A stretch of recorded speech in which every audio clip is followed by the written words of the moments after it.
Minister, I want to ask you, in light of the decision of the British people and the British Government to lodge the Article 50 letter, if you can confirm that the rights of the 1.8 million people in Northern Ireland to EU citizenship under the Good Friday Agreement will be protected in full by this government in this post-Brexit Europe, and if you will expand on the steps our government are actually taking to ensure that the fundamental rights of Irish citizens are protected in the north of Ireland, and by extension their rights to EU citizenship are also protected. Thank you very much, Deputy O'Brien. Ara,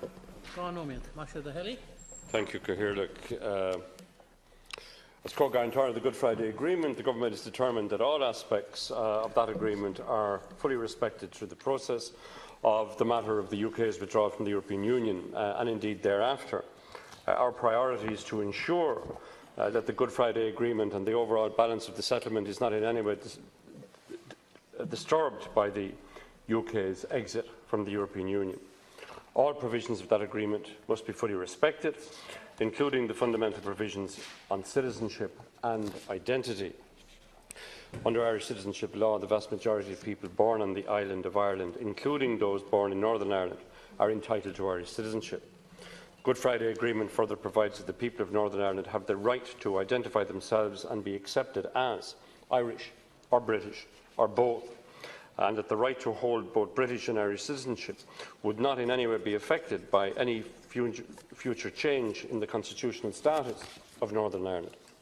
It is important to state, Cathaoirleach, that this provision is and will remain unaffected by the decision of the UK to leave the European Union.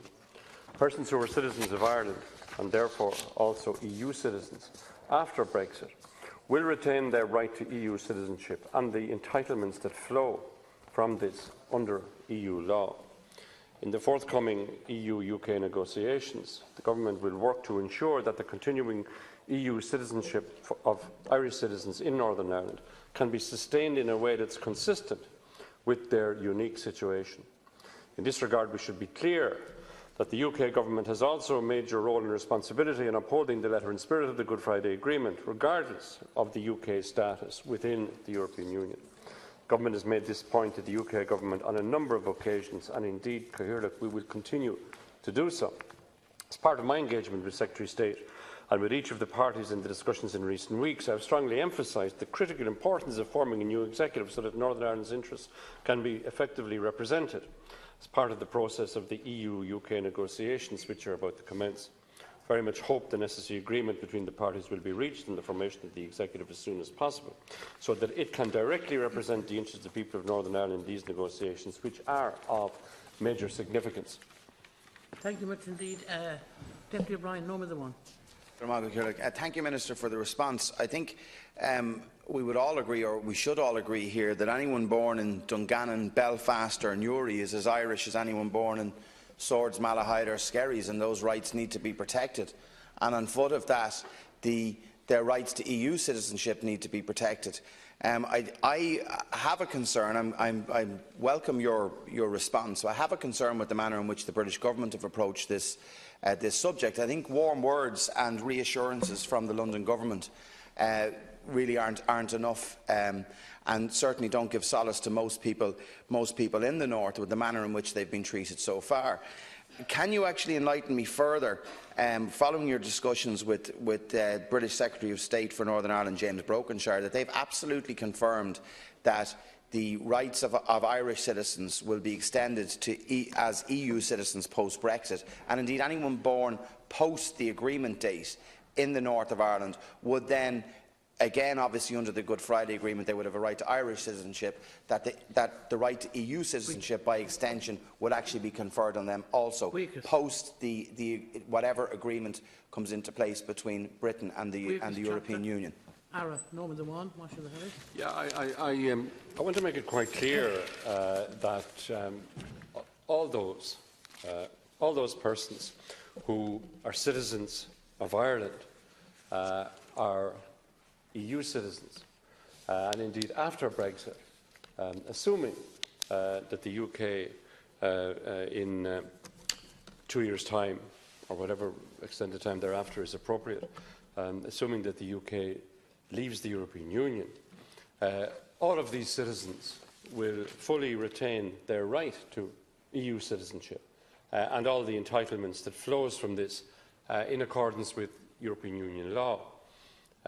In the matter of Northern Ireland, this is further underpinned by the right to identify and be accepted as indeed Irish or British or both. And this is one of the major pillars of our priorities for the UK withdrawal. When we list our priorities, when we speak about the unique circumstances on the island of Ireland, this is one pillar of that uniqueness, the fact that potentially all citizens living in Northern Ireland currently can be entitled to Irish citizenship and therefore EU citizenship. Thank you very much. Final moment, Deputy O'Brien. Yeah. Oh, and thanks, Minister. I suppose what we're looking forward is into the future, that fundamentally this will form part of the agreement, is respecting the Good Friday Agreement, but the British government will have to buy into this and the European Union will have to buy into this as well. Like what I'm talking about as well is post-2020, for argument's sake, that people born in Belfast or born in the north who claim, and rightly so, claim the right to Irish citizenship, that they too will be conferred automatically EU rights and the rights of any EU citizen. Is it the case that that specific instance will require the agreement of the European Union and Britain as part of the discussions, of the Brexit discussions and whatever agreement flows from the negotiations over the next 2 years? Or can you now give a confirmation completely that that will be the case and that those citizenship rights that are underwritten by the Good Friday Agreement, that are co-guarantor our Irish Government, will actually ensure that those rights are protected? Thank you very much. Final minute.